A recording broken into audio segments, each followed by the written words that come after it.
Top 15 Smartest Villains in Naruto Part 1. Naruto fans sometimes wish they could root for the villain as much as they did for the hero. Who is the smartest among Kurama, Kabuto Yakushi, and Nagato Uzumaki?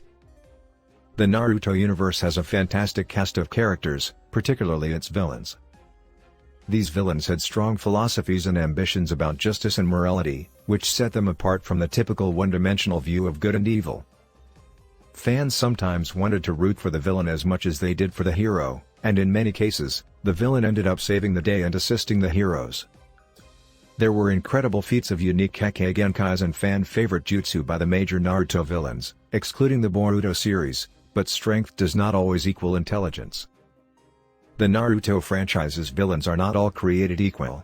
Fans have favorites, but those favorites aren't always the smartest of the bunch. The Naruto villains range from Akatsuki members to political schemers. Some of them excel at strategy, and they are generally the smartest. 15. Kakuzu. Kakuzu, like the majority of the Akatsuki members, was a missing nin with a bloodthirsty streak. Kakuzu was not the Akatsuki's best strategist, but his method of extending his life required him to know the ins and outs of shinobi anatomy and chakra flawlessly. Kakuzu was able to use the organs of those he killed in battle to replace his own, effectively making him immortal. He was a master at knowing when he could afford to give up a heart, or two, in a fight and when he should retire to fight another day. It took several skilled shinobi teams to bring him down. 14.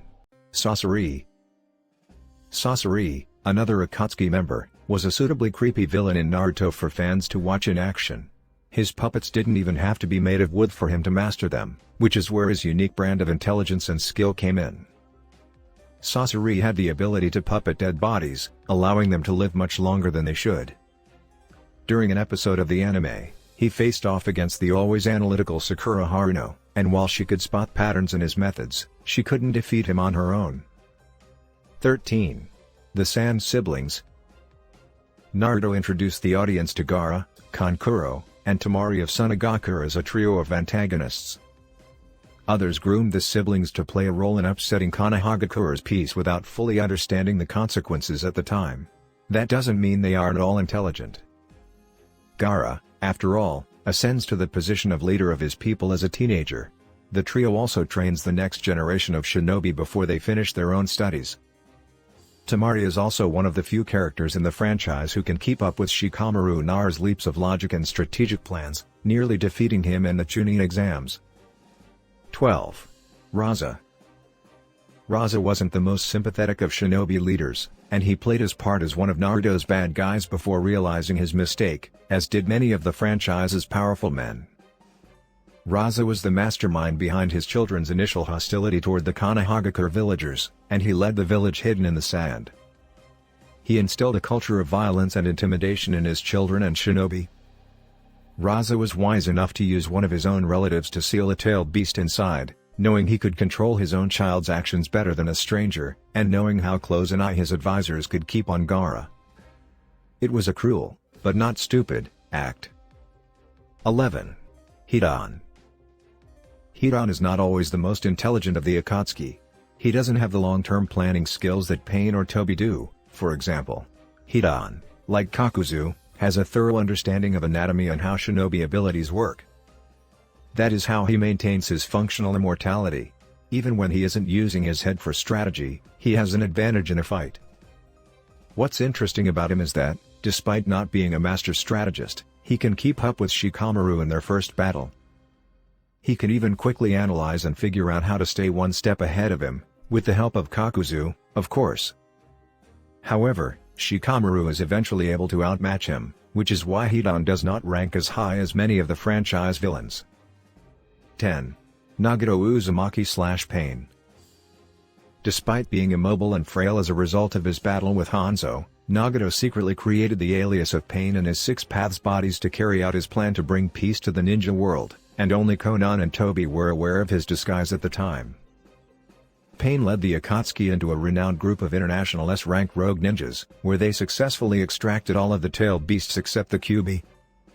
Prior to his death, Nagato strategically used Rain Rebirth to resurrect those killed in the Pain's assault arc. one of the longest and most destructive arcs in the Naruto anime, effectively halting Tobi's plan to resurrect Madara.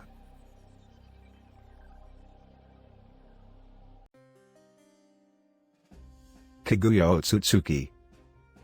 Kaguya possessed unique knowledge and abilities not even shared by her son Hagoromo, the Sage of Six Paths and the founder of Ninshu, as the progenitor of Chakra on Earth, an Otsutsuki clan member, and the original Jinchuriki of the Ten Tails. Despite her vast knowledge, Kaguya would be defeated by her sons Hagoromo and Homura, as well as their reincarnates Naruto and Sasuke, centuries later. Despite this, she had the foresight to create Black Zetsu, who would be the catalyst for every major conflict in the franchise. That foresight alone makes her one of Naruto's most astute villains. 8. Kurama/Kyuubi. Kurama was the strongest of Hagoromo's tailed beasts, and as a millennium-long witness to Ninshu's evolution, Kurama possessed vast knowledge of both chakra and humankind. While Kurama was introduced as the nine-tailed demon fox who destroyed Konoha and spent the majority of the series attempting to kill Naruto, he eventually became a key battle partner and advisor to Naruto, saving his life numerous times through quick thinking. 7. Obito Uchiha/Tobi.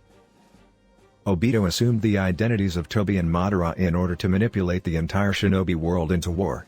Obito was motivated by Rin Nohura's death to carry out Madara's revival and Eye of the Moon, Tsuki no Mae, plans. Obito, in his own unique way, devised a plan to spare Konoha the agony he had experienced. Obito's tactics freed the Kyuubi, who destroyed Konoha, killing Kushina Uzumaki and Minato Namikaze, and persuaded Itachi to slaughter the Uchiha clan. This villain redeemed himself before his death when Obito shared his chakra with Kakashi, allowing him to manifest both Mangekyo Sharingan and aid Team 7 in defeating Kaguya.